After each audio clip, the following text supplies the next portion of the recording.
नमस्ते दोस्तों, स्वागत है आपका की कोडर प्रोग्रामिंग चैनल के एक नए वीडियो में। आज के वीडियो में हम प्रिंट फंक्शन को समझेंगे। तो शुरू करते हैं आज का वीडियो।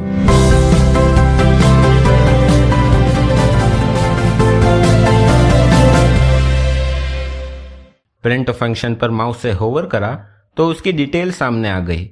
इसका डिस्क्रिप्शन आप पढ़ सकते हैं जो टेक्निकल लैंग्वेज में है, पर सिंपल भाषा में बताओ तो टर्मिनल में वैल्यूज को एज आउटपुट शो करने का काम करता है प्रिंट फंक्शन। अब देखते हैं कि इसमें कौन कौन से आर्ग्यूमेंट्स पास कर सकते हैं। तो इसमें है पहला स्टार वैल्यूज कॉलन ऑब्जेक्ट है, यानी यहाँ पर स्टार का मतलब कई सारी वैल्यूज से है, जो कि कोई भी ऑब्जेक्ट हो सकती है जिसे हम आउटपुट में शो कराना चाहें। एग्जाम्पल कोई इंटीजर, स्ट्रिंग, किसी भी फंक्शन का रिजल्ट एटसेट्रा। सभी पाइथन में क्लासेस के ऑब्जेक्ट्स और इंस्टेंसेस हैं। उन सभी को प्रिंट फंक्शन में स्टार वैल्यूज वाले ऑप्शन में दे सकते हैं। वापस टॉपिक पर आते हैं और देते हैं प्रिंट फंक्शन के अंदर कई सारी वैल्यूज एक साथ प्रिंट होने के लिए। जैसे पहली वैल्यू दी 3 + 4 जो 7 एक इंटीजर की क्लास से बिलोंग होने वाला ऑब्जेक्ट है। सेकंड हेलो वर्ल्ड जो एक स्ट्रिंग ऑब्जेक्ट है। और लास्ट थर्ड दे देते हैं 2 + 1.8 जिसका आउटपुट 3.8 है, जो फ्लोट यानी डेसिमल क्लास से बिलोंग करता है। प्रोग्राम रन करेंगे और सभी वैल्यूज का आउटपुट मिल गया, जो कि एक स्पेस से सेपरेटेड है। इसी से अब नेक्स्ट ऑप्शन पर चलते हैं, सेप। इस ऑप्शन से अपन उन वैल्यूज को सेपरेट करने वाली स्ट्रिंग चेंज कर सकते हैं।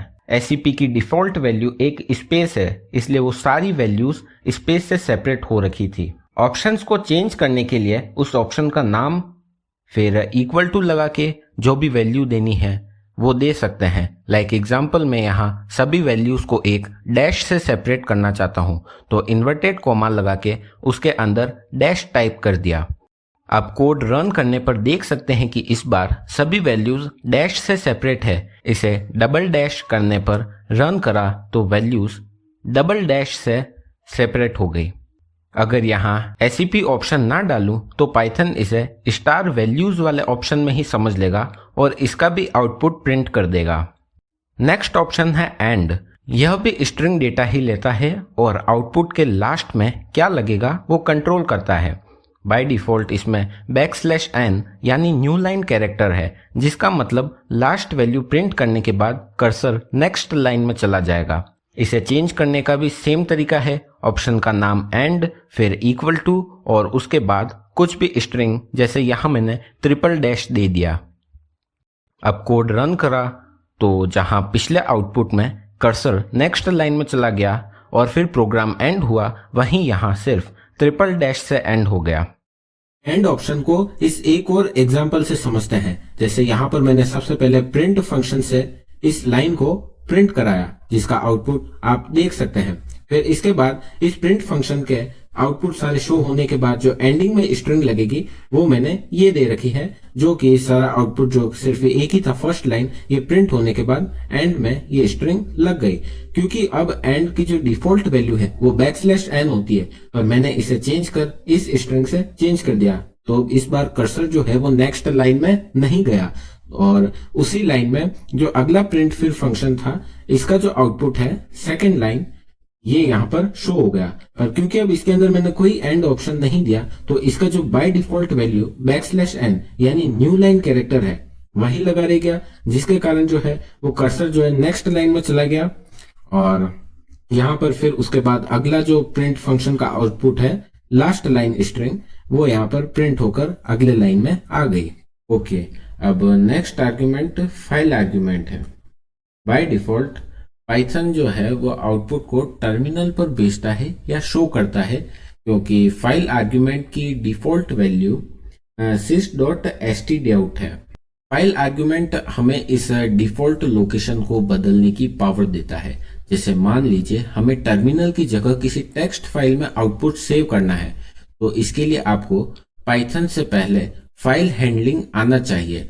लाइक पाइथन में किस तरह फाइल्स को ओपन करी जाती है, उन्हें रीड या राइट करना और क्लोज करना। अगर नहीं भी आता कोई नहीं, अभी इस आर्ग्यूमेंट को स्किप कर दो। जब फाइल हैंडलिंग सीख जाओ तब इस आर्ग्यूमेंट को समझ जाना।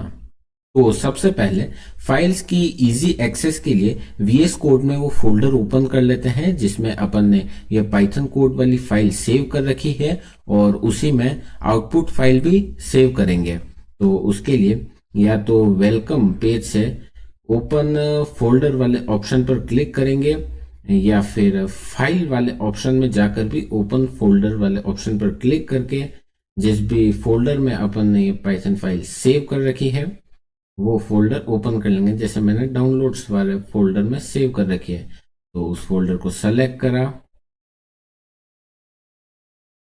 तो अब वो फोल्डर जो है वो ओपन हो चुका है। अब इसके बाद ये रही मेरी वो पाइथन फाइल जिसके अंदर मैं कोड लिख रहा था। इसे साइड से हटा लेते हैं ताकि क्लियर व्यू दिखे। इसके अंदर अब कोड लिखेंगे। सबसे पहले फाइल को ओपन करेंगे तो विथ ओपन ब्रैकेट्स फाइल का नेम एग्जाम्पल के output.txt फिर कॉमा राइट मोड में फाइल को ओपन करना है तो WSF फिर इसके बाद प्रिंट फंक्शन जो भी आउटपुट इस output.txt फाइल में सेव करना है वो आउटपुट देंगे। जैसे ये मैसेज फिर उसके बाद फाइल में सेव होगा। फिर इसके बाद फाइल वाला आर्गुमेंट इक्वल्स टू जो भी इस फाइल की क्लास जिससे वो आइडेंटिफाई हो रहा है वो फाइल यानी F। अब यहाँ पर इस पाइथन फाइल को रन करूंगा। रन करने पर आप देख सकते हैं टर्मिनल में कोई आउटपुट नहीं आया पर यहाँ पर एक नई टेक्स्ट फाइल बन गई है output.txt नाम से। जब इसे ओपन करा तो वही जो आउटपुट हमने इसके अंदर डाला वो यहाँ पर शो हो गया कि ये मैसेज फाइल में सेव होगा। सेम आउटपुट ये मैसेज फाइल में सेव होगा। अब फाइल ऑप्शन के बाद है फ्लश ऑप्शन। बाय डिफॉल्ट इसकी वैल्यू फॉल्स होती है। कंप्यूटर स्पीड बढ़ाने के लिए डेटा को सीधा फाइल में नहीं लिखता, वो डेटा को पहले एक टेम्पररी एरिया जैसे बफर में सेव करता है और फिर उसके बाद उसे फाइल या टर्मिनल में शो करता है जिससे कंप्यूटर की स्पीड इंक्रीज होती है। अब अगर अपन प्रिंट के ही अंदर फाइल के साथ एक और फ्लश ऑप्शन भी दे दिया, flush is equals to true दे दिया तो इसका मतलब है कि बफर फुल होने का वेट नहीं करेगा पाइथन और डेटा को इमीडिएटली फाइल में लिख देगा। इसका रियल वर्ल्ड डेमो करना थोड़ा मुश्किल है क्योंकि मॉडर्न सिस्टम्स बहुत फास्ट होते हैं तो आपको रिलेटिवली ऐसा कोई डिफरेंस देखने को नहीं मिलेगा जब तक कि हम छोटे कोड्स पर काम कर रहे हैं तब तक। और फिर जब आप फ्लश ट्रू करते हैं तो डेटा तुरंत डिस्क पर सेव हो जाता है। ये क्रिटिकल सिचुएशंस जैसे कि रियल टाइम लॉगिंग या लॉन्ग रनिंग स्क्रिप्ट्स में यूजफुल होता है जहां आप चाहते हैं कि डेटा इंस्टेंट सेव हो चाहे स्क्रिप्ट क्रैश ही क्यों ना हो जाए।